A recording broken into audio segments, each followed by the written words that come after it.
In this webinar, I'm going to share with you my formula for business excellence.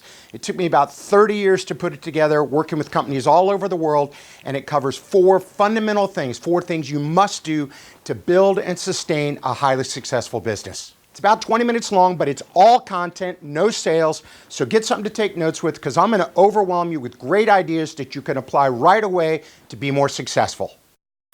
T plus C plus ECF multiplied by DE equals business excellence.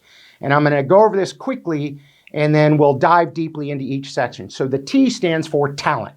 And I'm going to make this really clear. The success of your business, no matter what you do, is directly tied to the quality of the people that you can get, grow, and keep on your team, which means that talent acquisition, talent development, and talent retention should be a major strategy of your organization. I don't care if you're doing research and development, you got machines, you've got, all kinds of algorithms and everything else. It's all still run by people. So you have to make your organization a talent magnet. You've got to be a connoisseur of talent, constantly looking for the best people. And when I say talent, I'm not saying that all these people have to have, 6 advanced degrees from Ivy League colleges. What I'm saying is for the position you're hiring them, they've got to be really, really good. The C stands for culture. And there's a lot of phrases I use over and over again, and here's one of them, and you're going to see it on a slide later in this presentation. Culture equals cash.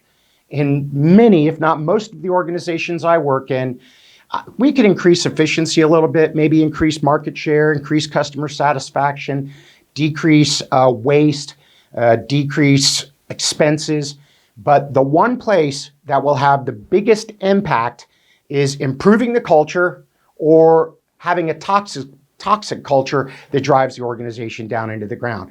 So culture is essential, and we'll go into depth on that in just a little while. ECF stands for extreme customer focus, and underline that extreme like 4 times.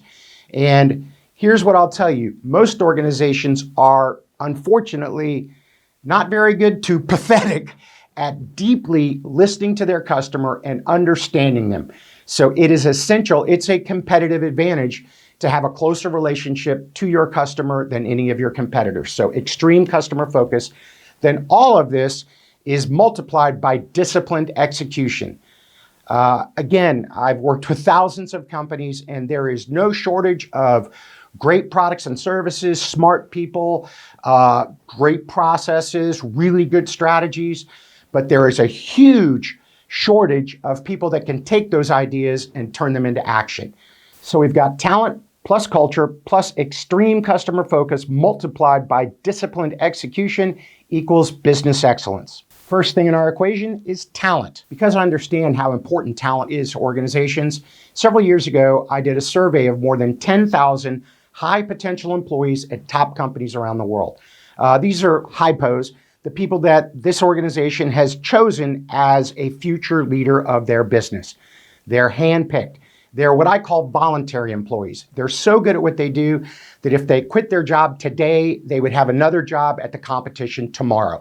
Everybody would love to have one of these people working for them. So that means that they come back to work every day, not because they have to at that company, but because they want to. So I asked a very clear question. Why do you work where you work? And they gave me 6 answers. Here they are. The first one is fair pay. And fair pay is defined as 10% above or below what I would make to do the same job anyplace else. As long as there's parity on pay, I look around the industry and I really can't make a lot more money anyplace else, then pay comes off the table as a main motivator. The next one was meaningful, challenging work.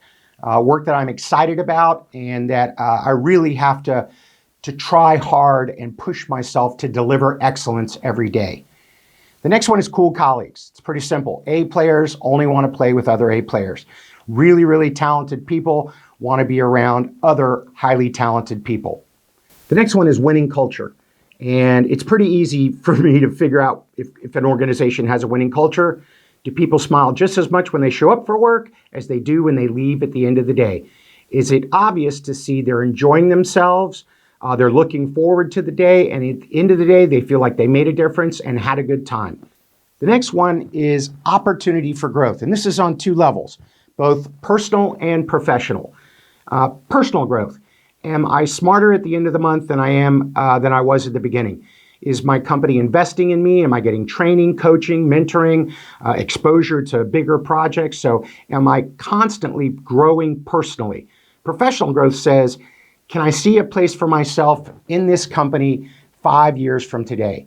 If I'm not learning and growing and I don't really see a position for myself 5 years out, then if you're a talented person, you leave and go someplace else right away.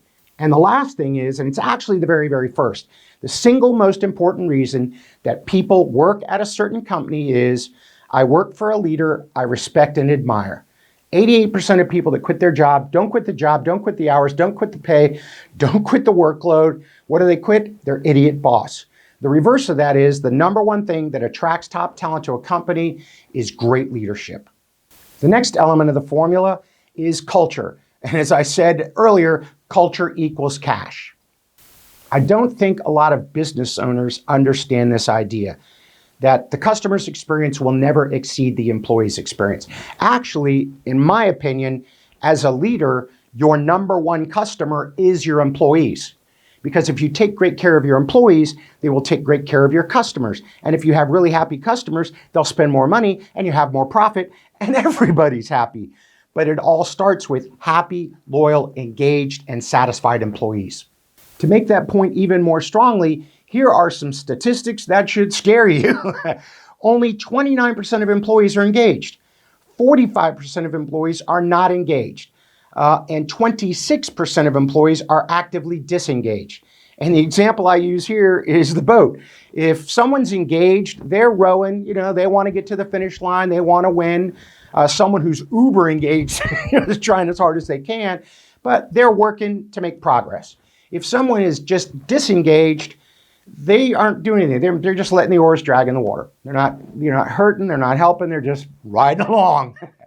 However, if someone is actively disengaged, they are trying to sink the boat. They're drilling holes in it or pouring water in it. They want to see the boat sink. That's right. Your highly disengaged employees want to see your company fail. So this is why culture is so incredibly important. And now we'll look at how to build an effective winning culture. There are 9 basic things. Is it a fun place to work? And that doesn't mean we have whoopee cushions, or have a keg party every night, although I like keg parties. It just means, as I said before, that people smile just as much when they come to work as when they leave. The next one is it has a family atmosphere. We genuinely care about each other. How was your kid's soccer game? How's your husband feeling? How was your golf game this weekend? Whatever it might be, but we take an interest in each other's lives and we are genuinely connected. Which leads to the next one is I work with people I consider my friends, maybe even some of them my best friends. For the large part, doesn't mean I love everybody, but for the large part, I have pretty much everybody over for a barbecue because I consider them good people that I like. The next one is, am I treated fairly? And fair here is not pay. I said earlier, pay is 10% above or below. Fairly here means if there's a problem, an issue, something goes wrong, that I will be treated fairly and my voice will be heard. Next one's freedom. And freedom is, do I have the training, the resources, the support, the decision-making authority to go out and do my job well and people leave me alone, let me go do it. Unless I ask for help, I'm basically empowered and free with no micromanagement to go do a great job. The next one's pride. This one's pretty straightforward. I'm proud of the organization I work for. I'm proud when I hand out the business card or I'm wearing a shirt with a logo on it, or when I'm talking to someone, over a meal or something. They go, hey, where do you work? And you say, oh, I work at XYZ. And they go, oh, that's a great company. So I take pride in the organization I work for. Next is praise. And this is a really important one. I mentioned earlier, I've been doing this almost 30 years. Even I didn't understand how critical it is to praise people often. The key word here, though, is genuine, honest, sincere praise, and often is once every 7 to 10 days. And I know a lot of you are freaking out right now that, I don't have time to go praise everyone in my organization once every 7 to 10 days. And I've had a few people say, I really don't think I have anything to praise, at all, let alone once every 7 to 10 days. But here is the idea I want to share with you. And this is a really important idea, is you need to create a culture of catching people doing things right. This comes from Ken Blanchard. In most organizations, if you mess up, someone is there to point it out rather quickly. They see that mistake and they're going to let you know you made a mistake. However, if you do something good, not great, but just good, about 99% of the time, nobody says anything. And I think that's a bad way to run a business. So it isn't you that has to praise someone every 7 to 10 days. It is someone in the organization catching someone else doing something right. To me, that really builds a wonderful, supportive culture. The next one's meaning, and this is becoming more and more critical as the millennials and Gen Zs move up in organizations and impact organizations more, is having a clear and compelling purpose for the organization. What are we doing above just making money? How are we making a difference? How are we doing something that's meaningful and important and touching other people's lives, becoming extremely prominent in what employees are looking for, sometimes more than position or pay. And finally, it's results. And that means that people want to say, I did that work. I'm proud of it. That is something that I created. I'm not just shuffling paper around. I'm doing things that are going to help the company be more successful. Now let's look at extreme customer focus. I've told you all these times so far, I've got all these phrases I love. Well, here's another one. Whoever owns the voice of the customer owns the marketplace. Whoever understands their customers' needs, wants, wishes, fears, desires the best has a strategic advantage and a clear differentiator over the competition who doesn't understand the customers as well as you do.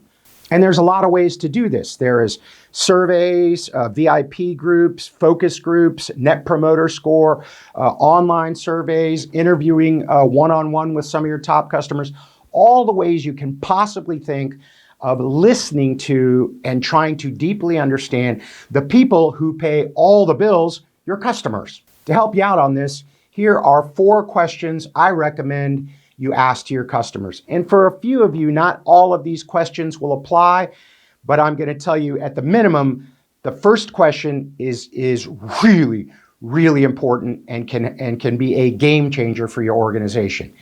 And here it is. And it's written a certain way. Why specifically, there's the key word, do you do business with us? What are the top, here it is again, 3 or 4 reasons? In other words, not just why do you do business with us, but specifically, what are the top 3 or 4 reasons? If you go out and you ask a lot of your customers this, especially your very best customers, the ones you'd love to have tons, more and more of, if you ask a lot of them, a pattern will emerge. And that pattern is basically your brand. Because I figure if all these customers are buying for the same 3 or 4 reasons, especially your best ones, that's probably the same 3 or 4 reasons that someone else would buy from you. I can tell you with the clients that I've done this with, and they've gone out and talked to their customers and done that, a clear pattern has emerged, and that pattern has allowed them to dramatically gain market share and improve profitability. Big, big, big question. The next 3 are pretty straightforward. What can we do to make it easier to do business with us? What do we do that frustrates you? How can we improve systems, processes? And when they tell you, go do those things. The next one is, what would it take to earn more or all of your business? Obviously, whatever they say, give that to them, as long as it's within reason. And last but not least, what would we do that would cause you to fire us right away? And make sure you don't do that. But the 3 other ones are great, but if you just ask that first question, I promise you the answer is going to be incredibly valuable. And finally, disciplined execution. And as I mentioned at the very beginning of this webinar, the other 3 are really important, but without this, they are useless. You must have an organization that has a culture of disciplined execution, or another word I would use there is a culture of accountability. Years ago, I had a client challenge me, a Fortune 10 client challenge me to come up with a very clean, crisp overview of what it takes to create accountability. And this is what I developed, the 5 steps to accountability. So let's go over those. Step 1 is 100% clarity plus appropriate authority and resources. If I'm going to hold somebody accountable for, and this is not for, this is for a mission critical thing, something that's got to get done well, on time, right. I need to invest the time to sit down with that person, and there's always, no matter how big the project is, there's always one person that will be held ultimately accountable. I need to sit down with that person and explain in great detail exactly what the expectations are. What does success look like? How will we measure it? What KPIs will we use? What is the timeline? What's your budget? Who's on your team? What decision-making authority do you have? Everything you can think of. Make sure that there is 100% clarity and the person deeply understands what you expect of them. Number two then is to get 100% agreement. After you've said all this to this person, and you should have told them to take detailed notes and everything else, you want that person to repeat back to you exactly their understanding of what you're asking them to do. I like to use a thing called an accountability agreement. And what that is after I explain it, I have the person write out in great detail everything they can about what the project entails, how they're going to, what the measurements are, all the things we discussed, write it out. We go over it together to make sure that we're in agreement, and they understand the expectations, and I feel that they are on target. Then we both sign it. It's not a contract. It's a promise between two professionals that this is what I'm going to get done. And it establishes 100% clarity. The next one is track and post. And track and post is simply creating a dashboard. I don't care if it's a whiteboard on the wall or a poster board or something on a computer that people can follow, or it's a big TV on the wall, but a way to track all of the most important KPIs for the company.